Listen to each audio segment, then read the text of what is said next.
Hello, everyone. It's Dr. Benavides, or as I have said, you're more than welcome to call me Dr. B. And this is week 2 check-in video for social work 502, the Human Behavior in the Social Environment 2 for spring of 2024. This is Monday, January 22nd. And in this video, I'll be talking to you a little bit about, well, first let me just say that I will be posting weekly videos where I discuss the previous week's discussion post assignments, talk about the current week's, answer any questions that I get via email or, when I might meet with students that I feel that others might benefit from also hearing the question and the answer, because if somebody has a question about an assignment or the course in general, then maybe others might have that same question and might need that same answer. So the goal is to just sort of check in and see how everybody's doing. So a few things that I just want to mention for based on week 1. I did read, I watched everybody's introductions, and I love watching the introductions. Hopefully everybody took some time to watch my introduction. I think it's just, in an asynchronous format like we are, it is just a great way to put a face to a name and get to know each other a little bit better. So I really like doing the introductions. And I also just want to say, I think y'all did a really good job with the week 1 discussion on the ethical issues in making diagnoses. Some really good, thoughtful responses to the questions. In particular, what are some of the ethical issues, right? Many of you brought up the unreliability of self-reports, or the unreliability of of the DSM that is created by a group of people that have their own subjective ideas and biases, and the fact that we are very Eurocentric and we might not be taking into perspective diverse ways of being. I teach, I'm one of my main area of research is spirituality. And one of those within that, I study spirituality within indigenous communities. And a lot of times things that are considered to be very spiritual, very part of a community, can be seen as pathological in another community. And so when we don't take those things into consideration, we are really doing a disservice to our clients and to the social work profession. So very, very important. So some really good work there. The other thing, some other things I want to make sure I mention before we talk about what we'll be doing in week 2. The conditions presentation sign up. There's only 11 students in this class, so I have only opened up 5 groups. One group will have to have 3 members. That group will be given additional requirements, as the groups right now are meant to be for 2 people. So 2 people take on 2 of those. There's 4 requirements. Each individual takes 2 of those requirements, right? So if that one group that has 3 will have 2 additional things that they will need to add to their presentation so that everybody has the same amount of work. So once all, and that's the other thing that, it is important that if you have not signed up for a conditions presentation, that you do so as soon as possible.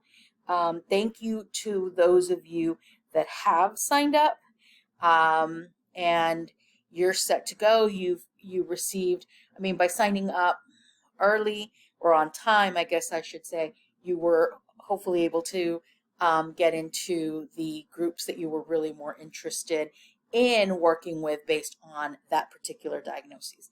So, so if you have not signed up, it is important that you do so. And then whichever group ends up having 3 students, I will reach out to that group email, and discuss some additional requirements. All right. So the other thing is that there was an assignment for week 1 assignment, the clinical vignette client, and many people did not complete it. This was not an assignment that was graded, however, it was still required, and that was just to, by the end of the week 1, to provide a quick 1 to 2 sentences who the individual is that you will be, that your clinical vignettes 1 and 2 will be based on. And so if you did not do that, you still need to do it. It is not graded, but it is still required. Okay. Now, one of the things that I just want to say, that I made a comment, and thank you for those of you that submitted it on time.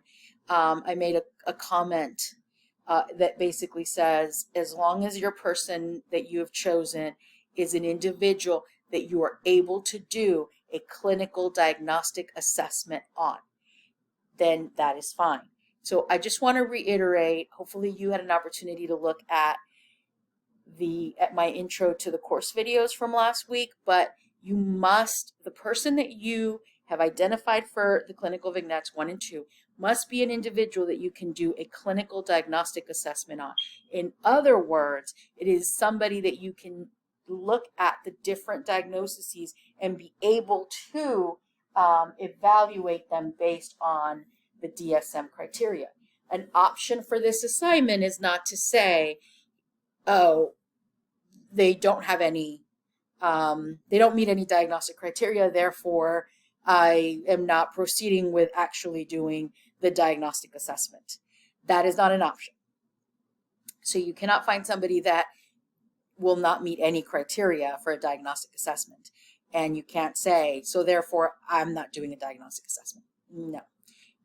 So make sure that this is an individual that, whether it's an individual that you've worked with in the past or that you're currently working with, that you have enough information, you're not interviewing them about this presentation. You're not talking to them about this presentation, about this assignment.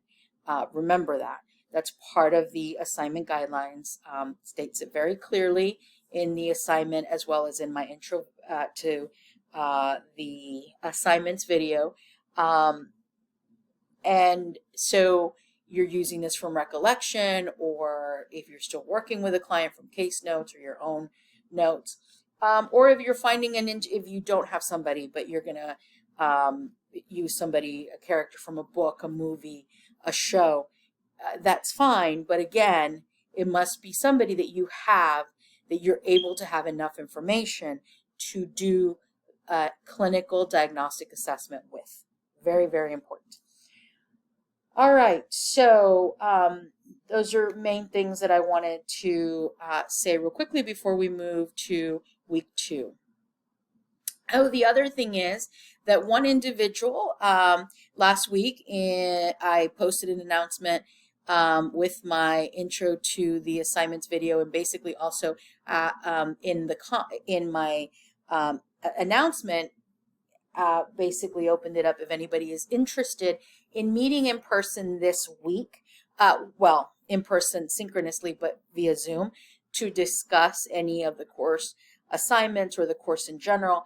That because sometimes, you know, it's difficult to grasp an assignment fully when you're either reading the assignment or hearing a video with a professor talking about the assignment. So I always offer an opportunity at the beginning of the semester for a Zoom meeting for students if they're interested to come in, and I can answer any questions.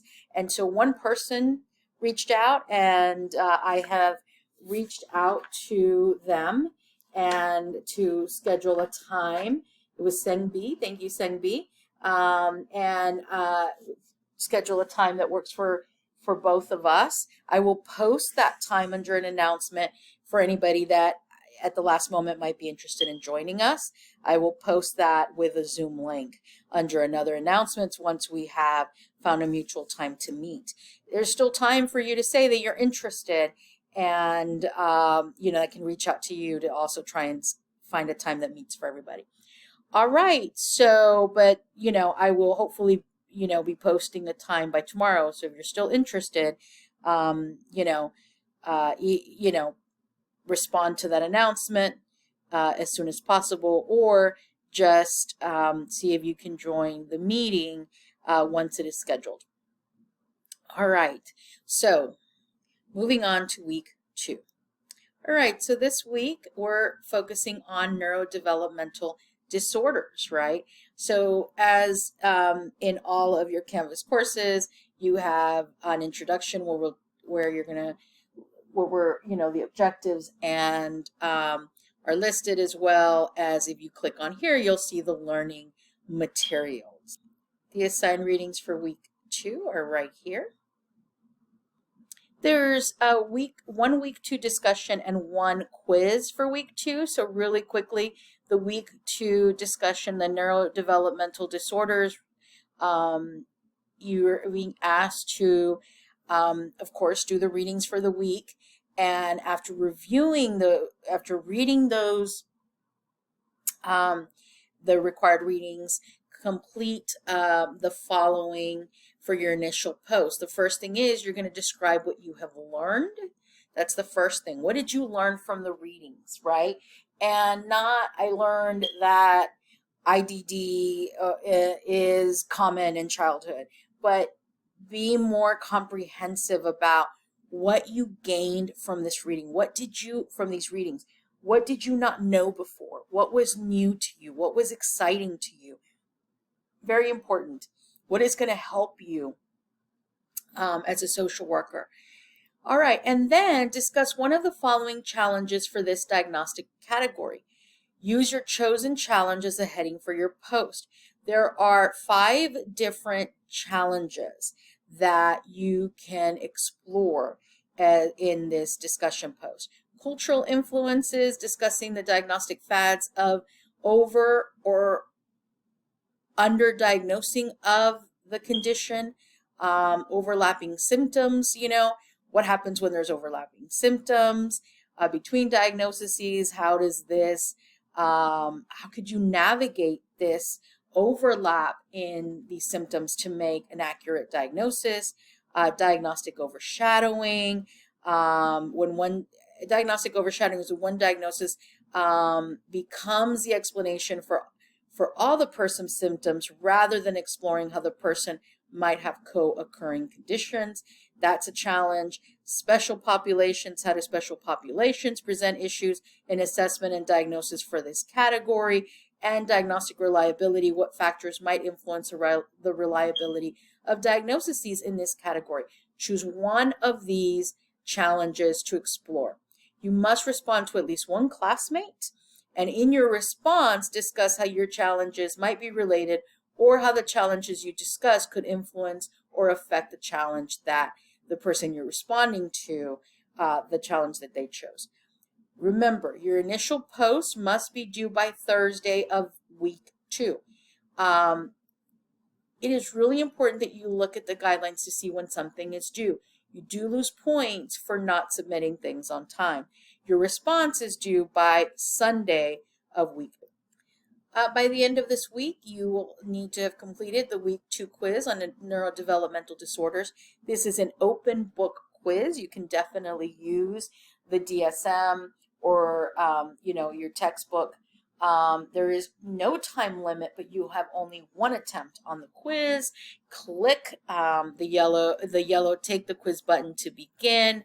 Again, this is mine says preview because I am not a student, but it is worth 10 points. All right, well, have a great week 2.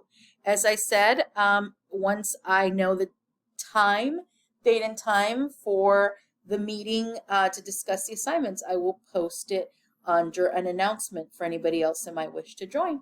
Take care. Bye.